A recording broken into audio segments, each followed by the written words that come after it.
Assalamualaikum warahmatullahi wabarakatuh. Perkenalkan, nama Hestiantina Effendi, NPM 1846021006, kelas paralel, jurusan Ilmu Pemerintahan. Di sini saya akan menjelaskan atau menjawab soal dari ujian akhir semester Ekonomi Politik dan Pembangunan, yaitu tentang rekomendasi kebijakan dalam rangka mengentaskan masalah kemiskinan di daerah kabupaten atau kota masing-masing. Karena saya berasal dari Waikanan, maka saya akan menjelaskan sedikit profil dari Waikanan.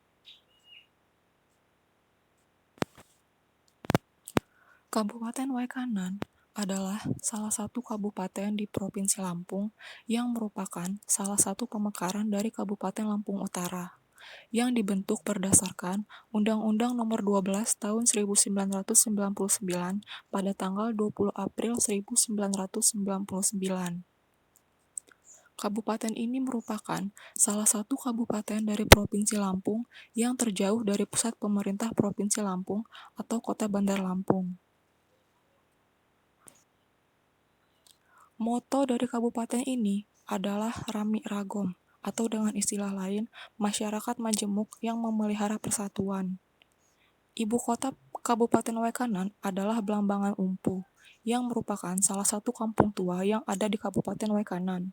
Batas-batas wilayah Kabupaten Waikanan adalah sebelah utara berbatasan dengan Provinsi Sumatera Selatan, sebelah selatan berbatasan dengan Kabupaten Lampung Utara, sebelah timur berbatasan dengan Kabupaten Tulang Bawang, dan sebelah barat berbatasan dengan Kabupaten Lampung Barat. Selanjutnya, saya akan menjelaskan tentang latar belakang kemiskinan. Salah satu penghambat pembangunan ekonomi adalah kemiskinan.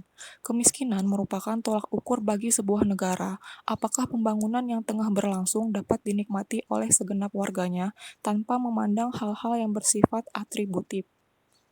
Dengan kata lain, pembangunan yang berlangsung benar-benar merata dalam masyarakat.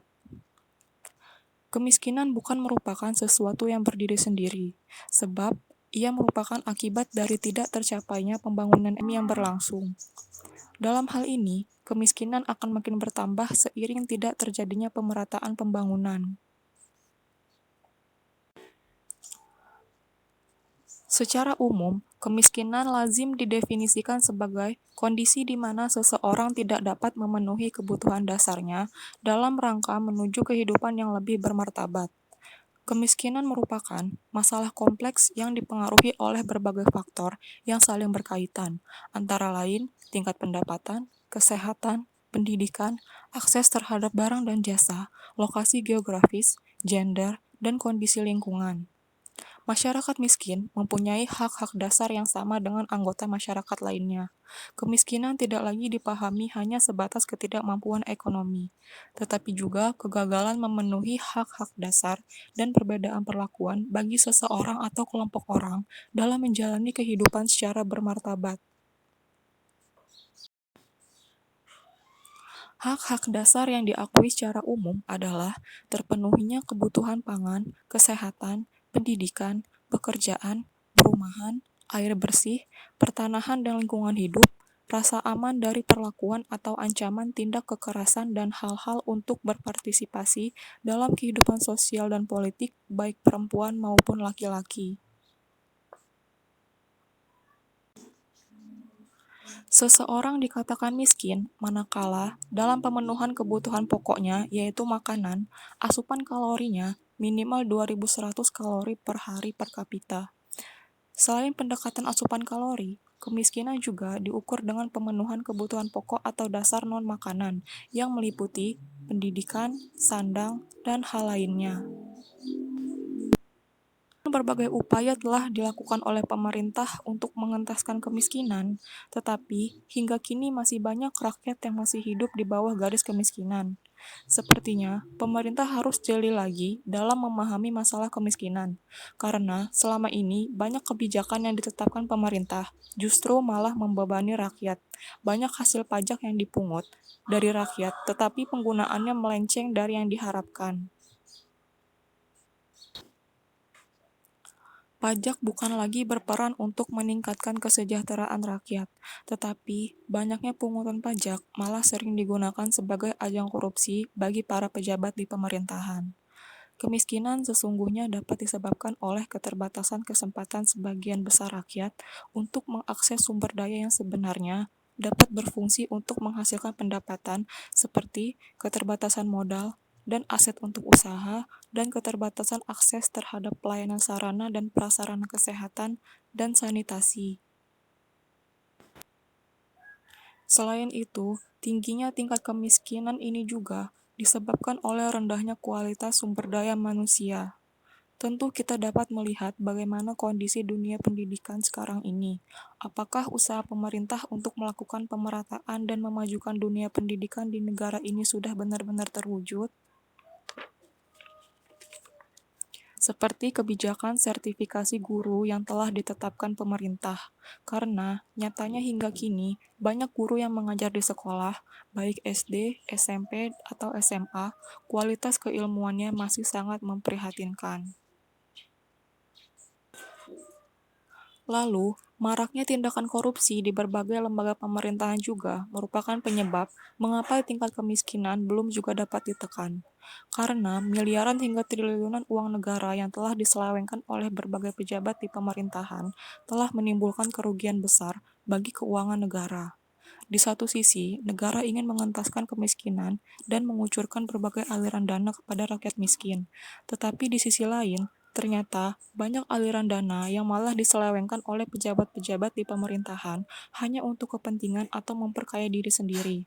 Seharusnya, dana yang diselewengkan oleh para koruptor tersebut dapat digunakan untuk meningkatkan perekonomian termasuk membantu rakyat miskin.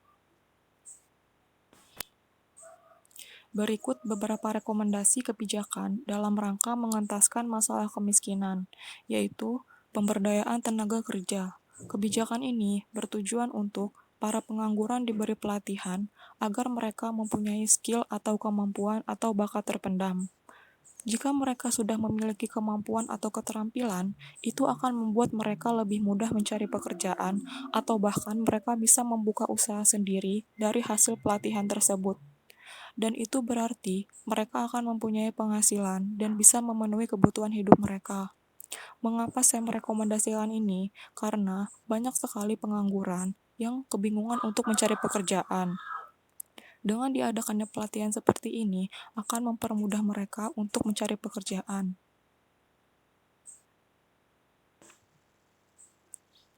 Dan untuk wilayah yang banyak hasil bumi, bisa diberi modal kepada masyarakatnya agar hasil bumi tersebut diolah oleh masyarakat sekitar. Contohnya, singkong dan pisang bisa dijadikan keripik. Lalu, ada buah kopi yang bisa dijadikan kopi hitam bubuk yang bisa dijual di pasaran, yang akan menambah pendapatan masyarakat dan membawa nama baik Kabupaten Waikanan. Mengapa saya merekomendasikan ini? Karena banyak sekali dari masyarakat yang menghasilkan hasil bumi hanya dijual secara mentah seperti itu saja. Mereka kebanyakan kekurangan biaya atau modal untuk mengolahnya. Maka dari itu, pemerintah sebaiknya memberi bantuan kepada mereka untuk mengolah dari hasil bumi tersebut. Lalu, ada meningkatkan akses masyarakat miskin kepada pelayanan dasar. Kebijakan ini bertujuan untuk meningkatkan akses penduduk miskin untuk memenuhi kebutuhan pendidikan, kesehatan, dan prasarana dasar.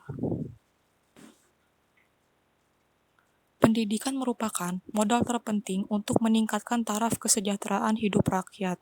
Dengan pendidikan, kita bisa meningkatkan sumber daya manusia yang berkualitas.